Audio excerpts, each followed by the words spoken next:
Fear and anxiety. Is there anyone on earth that has not had some experience of fear and anxiety? Now, some of us are, in many ways, suffer from it greatly. It controls our lives. Others more mildly, others sporadically. But we all deal with fear and anxiety. And obviously, if there were a magic pill, then you wouldn't need to be listening to me. All the books, the thousands and thousands of books that have become bestsellers would no longer be bestsellers. There wouldn't be any more books on the matter. Clearly, this topic is not something that is easily resolved. And yet, I believe that when we understand the dynamics of our own soul and how we tick, what makes us tick, how we function, let's call it the DNA of our inner psyches, we can do much in understanding fear and anxiety. So let me firstly separate between two key elements. When somebody is in the throes of any strong emotional experience, whether it's panic, whether it's fear, whether it's anxiety, or any other emotional reaction that can even be traumatic, you can't speak to that person at that moment and say, hey, you know what, let's sit down, let's reason here, let's be a little more sober, a little more deliberate. Because emotions by definition, and this is vital for us to all know, emotions by definition take hold of us. They actually they hold us hostage in their tentacles. Just think about the last time you were in a very strong emotional reaction to something. Angry, vengeance, resentment, or fears. They are very powerful, these forces. You can't just say, okay, let me do A, B, C, and it'll be over with. For some of us, we may even need medication. Obviously, that has to be done with discretion, with the proper medical authorities and advice, not just as a way to numb yourself. But let's talk not on that extreme clinical level. The fact of the matter is, it emotionally takes over our lives, and it's not easy to just reason away. As a matter of fact, there's a statement, I use this often, I don't even know if anyone coined it or something I just came to become aware of over the years, that a most brilliant mind cannot speak to a crying heart. And that's whether it's a painful situation or an anxious one and so on, because the emotions just function a different way. So then, what do? So there are some guidelines of how to create a little calm, in a sense like stopping the bleeding when you go into an emergency room. There are ways. But I want to primarily address the second half of the story. Not when you're in the throes of it, but when you can step back, when you can either look back at the last time you had an anxiety attack, or some fear, or even a fear that's right now dormant within you, but perhaps not so powerful, and to anticipate what will come ahead. That is the main focus of what I would like to address, because there we have far more control. Now, I'm not suggesting we don't have control even at the moment, but at the moment, you need to take other measures. When a person is in a state where you can't reason with them, or they're just overwhelmed, and I'll start with that, they need safety. Safety means someone that is calm, is kind, is loving, nurturing. It doesn't mean it will immediately impact, but that's what you need. That's how you do things when someone is in a state where they're traumatized or something's really disturbing them. And it's not even the words you say. It's not about words. It's not about reason. It's not about some intellectual discussion. It's just showing that you care. It's just showing love. It has an element of being able to help people just find their equilibrium. When you see calm, calm breeds calm. So on a short-term basis, if you know a friend or someone that's in that state, the key thing is to show them you're there, hold their hand. And this is true about any type of strong emotional experience. We're talking about fear and anxiety. If someone's feeling that way and they feel really fearful of a particular situation, for example, they need to go to meet somebody, but they're really fearful because there's a lot of consequences. Maybe it's about getting a job. Maybe it's going to an event. People have certain social anxiety. So there, as a good friend, what you try to do, you see, you never force or push anyone, but you try to say, I'll go with you. Let's talk about it. You help people work it through. And case by case. But what I want to address is the bigger issue. What is fear? What is anxiety? When we could speak to each other, when we're not caught up in the throes and overwhelmed by the emotions of it.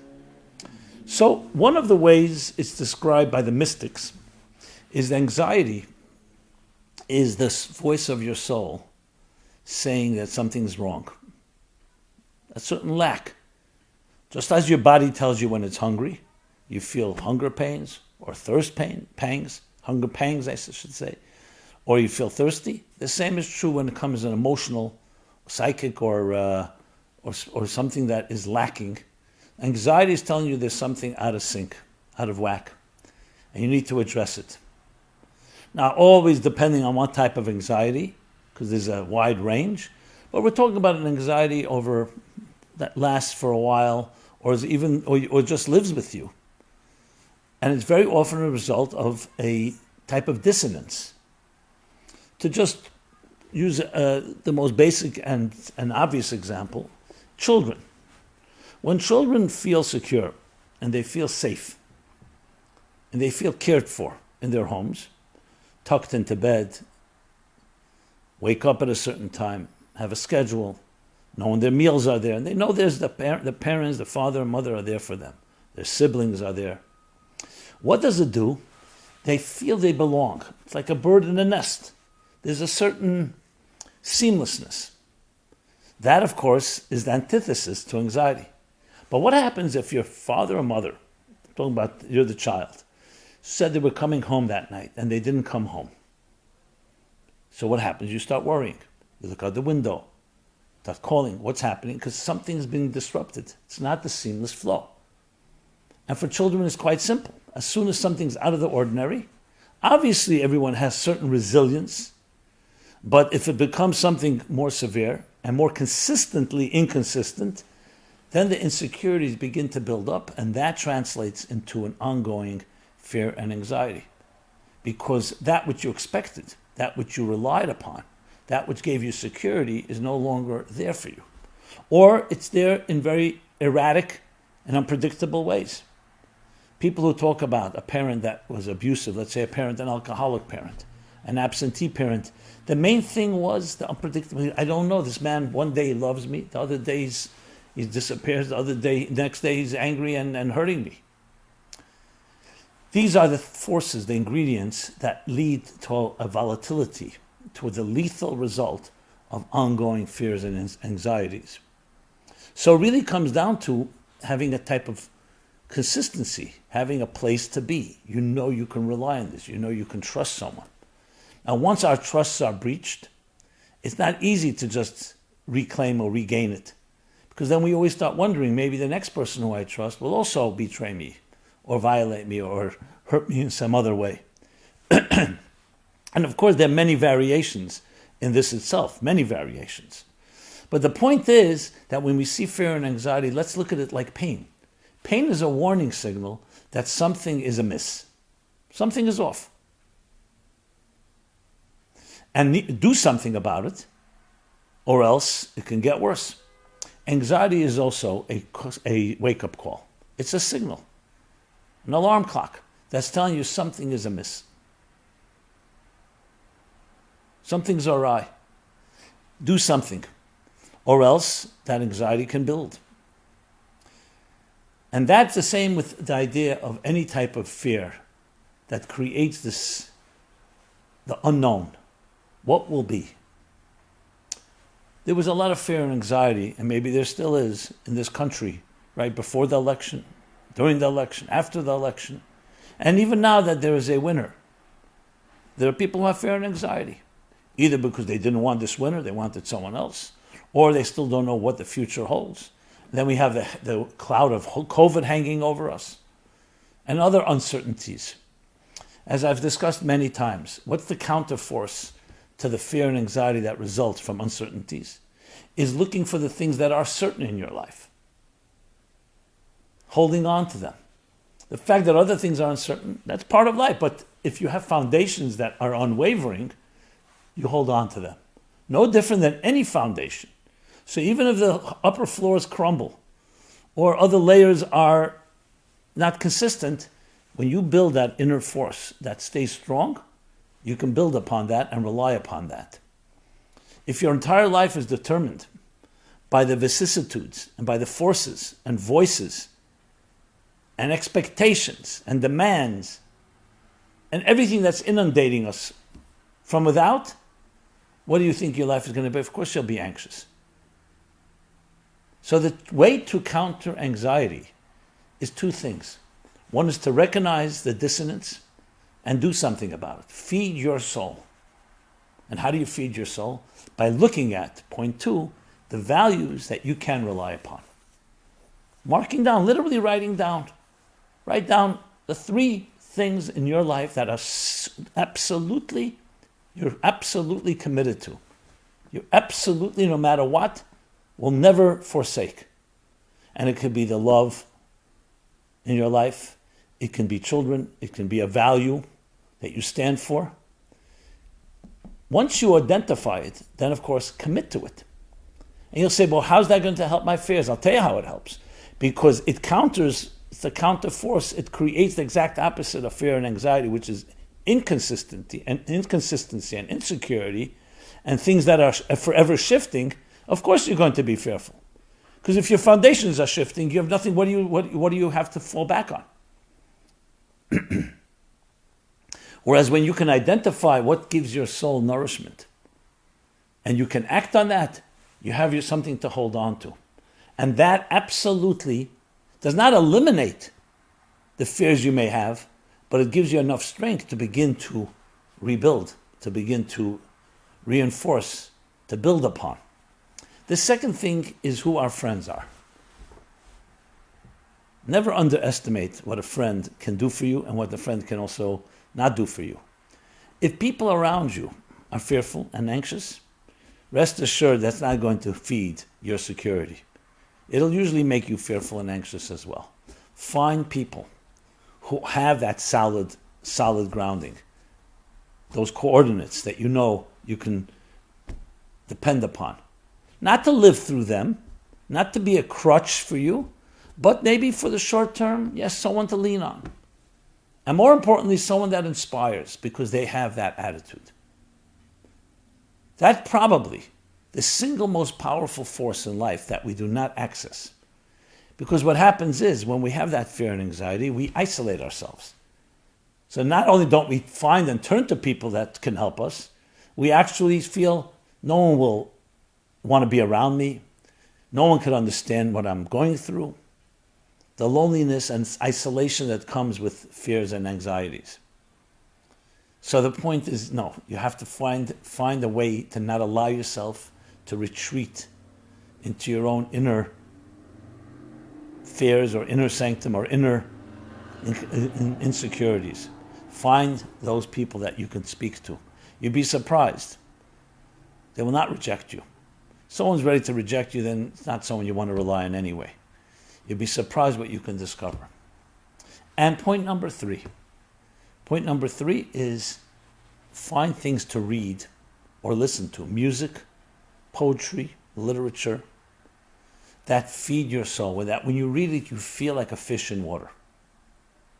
You just feel soothed. Now again, does that eliminate? It doesn't eliminate, but it gives you the resource to counter it. Remember, one of the most painful and most difficult parts of fear and anxiety is that they're invisible. Invisible enemies are the worst. A visible enemy, at least you see it, you can identify it, it may be powerful, but fear and anxiety have that insidious type of voice, just undermine you from within. And they're not loud and strong necessarily. There are fears that are, but many are not. They're just very subtle, very sublime in its own way, but at the same time, like a cancer, undermines, weakens. You see it in the inability to make a decision, or make a commitment. So invisible enemies are very difficult to deal with. So how do you deal with something that's invisible? You need to shine the light on it. So you can't shine the light on fear, but you can shine the light on yourself by becoming involved in something that is positive. Yes, you're going to have the voice of fear trying to weaken you and say you're not worthy, you're not capable. But when you shine light, when you bring in light into your life, positive things, as I said, music, art, anything. Today online, there's so many beautiful options. Stay away from the things that are dark, that evoke dread, unknowns, partisan battles, these conflicts that have no significance in our lives. Focus on things that empower you, make you feel calmer, soothe you. The more you introduce that into your life, like light dispels darkness naturally, so too unwavering values, beautiful and soul-stirring melodies, writings. What they do is they introduce light. And when light and warmth is introduced, automatically you become warmer, in contrast to the coldness of fear and anxiety. Automatically you become more illuminated as opposed to the darkness and the confusion that fear sows in our lives. And finally, point number 4, be consistent about it. Don't just do it sporadically, the positive. Be consistent. It has that impact, the continuous and exponential effect of ongoing light and warmth, of ongoing certainties, values that you know are unwavering, have a tremendous effect, not when you do it once or twice, when it's consistent day after day and week after week, it accumulates and it builds something, it builds a strong foundation upon which you can build your life. When you don't have that, what are you going to become? You'll become a victim, unfortunately, to whatever is there for you. And often it's something that is absolutely temporary, impermanent. Impermanence cannot lead to any type of natural security. Because by definition, something that's impermanent means it's shifting. So relying on something that you don't know where it'll be tomorrow. How can that add to our psyche, the psyche of the human being who is fearful in the first place? Don't hesitate to speak to someone about this. Open yourself up. I don't mean you have to go out in the streets yelling about it. Open yourself up. One of the things fear, as I said earlier, thrives is in darkness. What's darkness? Darkness doesn't just mean the lights are off. Darkness means that you're isolated. You're not speaking to anyone. There's no fresh air. Like any infection begins to fester when it doesn't have open fresh air. What's the psychological parallel to that? To speak, to share, to break the silence. And you suddenly realize it's not so terrible. Now some of us have fear of breaking the silence. Will I be judged? Will I be accepted? Will I be rejected? So there is, of course, fear around your fear. But you have to break the hold. You have to break the silence, and you have to open yourself up. And the final point I want to make is, whenever fighting any negative, it's always good to look ahead. What do you stand to gain? To look to the top of the mountain. At the top of the mountain lies a panorama, a horizon of beautiful potential, beautiful harmony. Think of the moments in your life where you really felt you belonged, the moments in life when you really felt that type of love, compassion, nurturing. What you stand to gain is to live a life that's not driven by fears and insecurities, decisions that are not haunted by anxieties, but rather a certain inner confidence that no matter what you come to encounter, you can handle, because it's coming from that inner place. You know, I have a mission in this life. I have a calling. I have an indispensable value to present, to contribute to the world. And that is a given, an absolute given. That counters those negative forces. To be the real you, the way you were always meant to be, to shine. Not just damage control, of saying, okay, another day passed and I didn't get hurt, but to shine. To allow others to hear your song, your voice, which has a uniqueness that no one else on earth and ever lived, or ever will live, can produce but you. Be around people who believe that. This is what makes my work, my life, absolutely meaningful. Because I firmly believe that you, wherever you may be, whatever situation you're in, even if you are entangled in different fears, what lies at the heart is that beautiful, beautiful soul, that beautiful song that you play. And there's no greater gift to be able to be part of this symphony. And for me to be able to be part of bringing it to your attention, bringing it to my attention, and recognizing that my song cannot be complete without yours, and yours cannot be without mine. This is the mission of the Meaningful Life Center. So, please check us out. We're on all the platforms, social media, online. MeaningfulLife.com is our so-called landing page. Plenty of resources and events, all the schedules there. But above all, please stay in touch. Write, communicate, share, like, and let's keep this light going. You can imagine what you can do for a person with one kind word. You don't know what people are going through.